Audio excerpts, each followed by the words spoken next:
Менин атым Нурзат Токтосунова, ушул жерден баштайт окшойбу.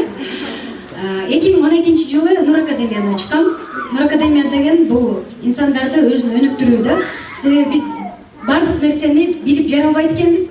Бирок 40-50гө чыгып дагы бир нерсени үйрөнбөй коюш болбойт экен бизге.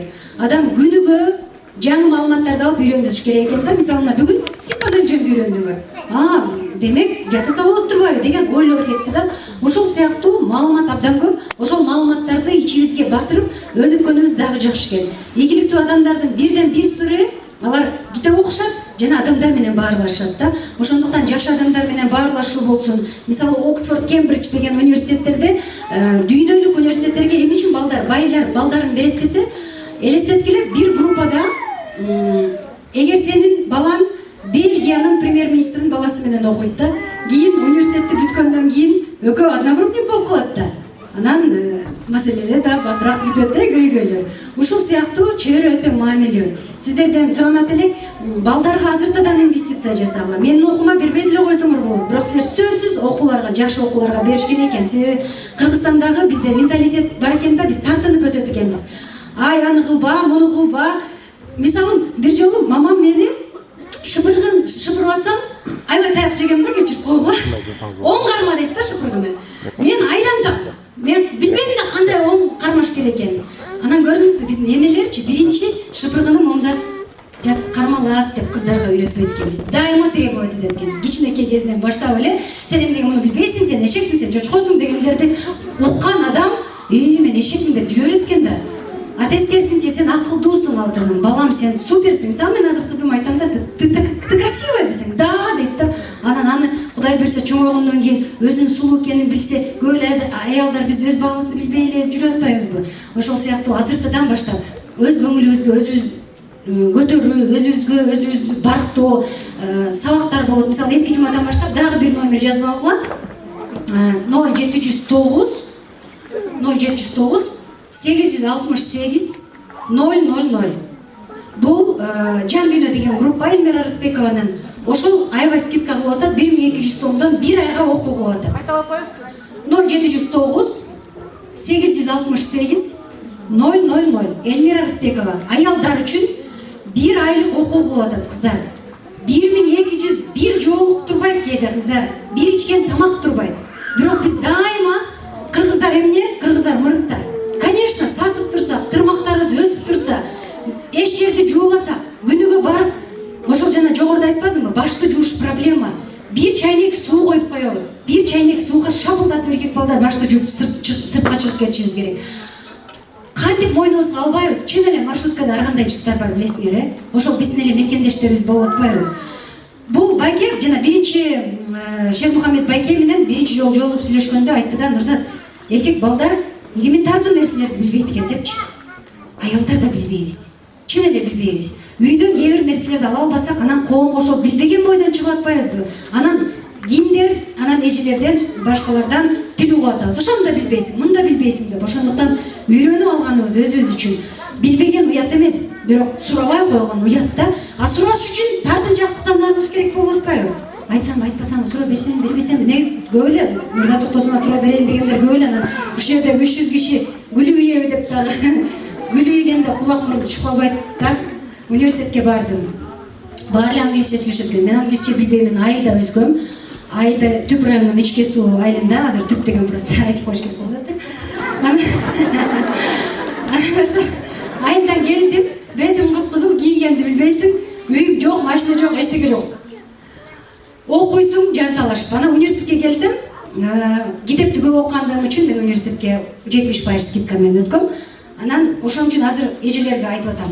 Кайда барсаң мамайдын көрүп, бүт жерде китепсиз эч жака бара албайсыңар. Китеп силерди жакшы жашоого алып келет. Азыр мен жалкоомун дейт да. Мен айтат элем. Жалкоо болсоң демек акча тапкың келбейт, демек сен ийгиликке жеткиң келбейт. Ким акча тапкысы келсе, аракет кылгысы келсе, биз аракет кылгандар наоборот, жүрмөгүз тетиги деп карап отурабыз да. Өзүң ошондой боло албайсың.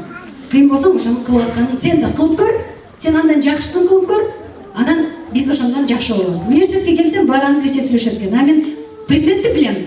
Бирок аны англисче айтыш керек болчу. Ал ата университеттин сабактарынын баары англис тилинде, мен англисче, түркчө, орусча, кыргызча иш-чараларды алып барам. Анан айтайын дейм, анан 30 кишичи белки шаардыктар күлүп ийет деп уялам да. Анан карасам артка эле кетип баратам да.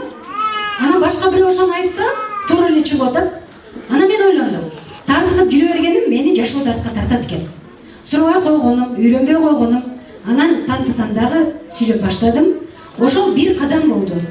Мисалы баарыбыздын шаарга көптөрүбүз шаарга келгенде на остановке остановите дегенди айта албай канча жыл өтүп кеттик, э? Же болбосо бирөө түшсө эки остановка болсо дагы түшөбүз да. Аны дагы на остановкени остановка остановите деп алганбыз, э? Ошону дагы аракет кылып көрбөйбүз да, бул туура сөзү кандай болду экен депчи. Ошон үчүн тартынчаактык ар бир башкалар. Бизди ата-энелерибиз тыйып, ай конок келди, кет тияка, конок келди, бир айтпа, сүйлөбө деп калуу тилекти айта албайбыз. Бата бергиле деп мына эжелер моюнга алат болуш керек, кимдир бирөөлөр. Бата бергиле деп, кээде жакшылыкта чыгарсам, бул экөө таанышканда деген кыя эмелер кетет да, историяларчы. Бата бергенди билбейт экенбиз. Бата башканы айтпай эле коелу, калуу тилек, ооми, бак карасын, кыдырдарысын дегенди деле аракет кылып жаттап алсак болот да. Ошон үчүн сөзсүз курстарга барыш керек, мен тосту сүйлөгөндү үйрөнөт элем деген сыяктуу, э? Ошон үчүн биз ар дайым өзүбүз отуруп бир нерселерди жаза турган, афоризмдерди жаза турган, уккан сөзүбүздү жазып ала турган нерселерди, ежедневниктерди жаныбызга дайыма алып жүрүшүбүз керек, дайыма жазышыбыз керек. Дагы бир жолу кайталайм, унутуп калабыз. Бияктан мотивация азыр Кудай буйрса же бизге сонун мотивация берет, 1 сааттык о деп чыгабыз. Все, мен окуйм мындан ары. Үйүңө барсаң баягы эле атмосфера, баягы эле туугандар. Анан же күйөөп, не токтосунан сабагынан токтосун алып кетмекмин. Баранда ошол ажыга каранды депчи. Ошон үчүн биз дайыма элемне дейттен страдать этебиз. Элемне дейттен мендетте мисалы Нурзат Токтосунова менин өнүктүрүү окуум бар. Ошол жерде окушат. Биздеги жана Айзада Жамгырчиева, Канай Анаркулов толтура 30дан ашык киши азыр түз эфирде иштеп атат. Түз эфирде, телевидение, радиолордо президенттин колунан эмес, эки жолу, бир кызым эки жолу эки президенттин колунан ардак грамота алды. Ушундай кыйындар бар биздин окууну бүткөн. Анан азыр эжелерге деп ачканбыз. 30 жаштан жогорку эжелерге ошол өзүнүн өнүктүрүү сабактарын өтөбүз. Өзүн кандай коомдо алып жүрүү, сүйлөө, себеби Куда тозот экенсиңер, Кудага барат экенсиңер, сүйлөшүүлөргө барат экенсиңер, ошол жерде бетибиз кызарып отурбай, кантип айтам, эмне деп айтам дебей, эркиндик өзүбүзгө. Бир эже айтат да, 43кө чыктым, ошо сенин окууңа барайын дедим эле, анан уялып атам да, эми кошуналарым көрсө эмне дейт? А мен уят окуу кылбайм деп. Ай, 43кө жаным чыгып кетти, 43кө чыгыптырсың. Кудай буйрса 53, 63. Эмнебиз калды? Кудай өмүр берсин, эмнебиз калды? Дагы эмнеден уялабыз кошуналардан, ай? Мондайдан бетине тик карап туруп, ооба мен Нурзат Токтосунованын сабагына барып атам десем эмне болот? Шыным чечип алабы? Ошол сыяктуу эле укмуш Нурзаттын моунсу жакшы экен, же болбосо башка бирөөнүн моунсу жакшы экен деп барып кофтаны алабыз. Анан бирөө, койчу алды кофта сага жарашпайт экен деп кийбей коебуз. Ай, ошол акча чоңултуп алган кофтаң кечиресиң мага жагат дегенди айта албайбызбы? Айта албайбыз, себеби бизде ишеним жок. Кичинекей кезибизден бирөөлөрдүн айтканы менен жашап көнүп калганбыз. Баягыда бир тойдун алдында күтүп отурам, бир эже кирди. Чачын парикмахерден жасап келипти, жашынакай кылып. Анан ошо келин окшойт да, ошо кызмат кылганы келди. Анан бир эжеси карыганыраак эле эже кирди дагы.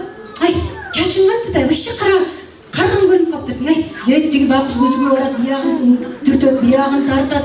Настроениясы өлдү. Карап отурам, бир 4 мүнөттөй айтты да. Анан чыгып кеткенден айттым, ай. Балаңыз 17ге чыгыптыр. Демек сиз деле 40ка барып калыптырсыз. Анан ошол кайнэженин өмүр бою сенин даже чач сопсанан турат, мен көрүп атам. Ошол чачты дагы биягынан тартат, биягынан түртөт. Анан айттым, ай, не пора ли просто сказать, эжеке, чачым мага жагат? Ушунчалык тартынчаакпыз. Бул мен силерди кайнэжеңерди беттен алгыла деген жокмун.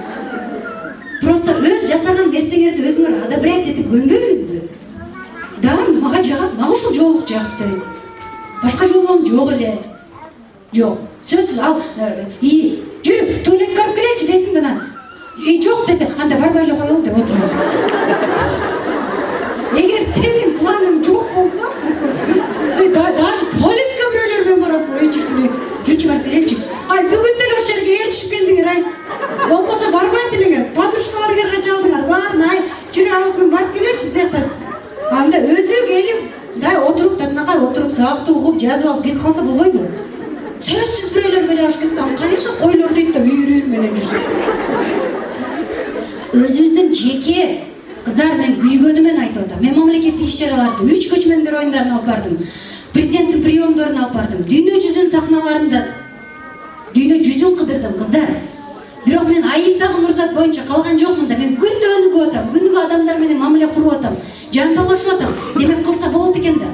Ошол Нур Академиямды ачкандын бирден бир себеби бизде ограничение бар, моюнга чейин. Мага чалышат. Эже Нур Академияга жолукчан кыздарды алабы? Өлүп кетпегим келет да. Эмнеге албайт? Эмнеге албайт? Эмне үчүн сиздер бир жака албаш керек? Атайын ушул үчүн дагы жол салынды. Жол салынып ийгиликке жетсе болбойбу, кыздар? Анан биз дайыма, кыздар, жакшы кийинели, жакшы жүрөлү, таза жыттаналы, татынакай бололу, жууналы, эртерээк туралы. Күнүбүздөн жарым саат эртерээк туруп, өзүбүздү жууп, тазалап, татынакай болуп турсак, исламга ким сөз тийгизет? Анан этегибизге чалынып жүрсөк, сасып жүрсөк, кыздар, кечирип койгула. Бетке айткандын заары жок да. Ошон үчүн, кыздар, именно жол салынгандарга эки эсе көбүрөөк ответственность бар. Себеби биз коомду бизди көрүп оронушат, бизди көрүп биз сооп ала турган болсок, өзүбүздү жакшы карайлы. Ажы келген экен, мен качкан бойдон кетейин. Убактысын алганым туура эмес. Баарыңарды жакшы көрөм. Жанагы телефонго жазып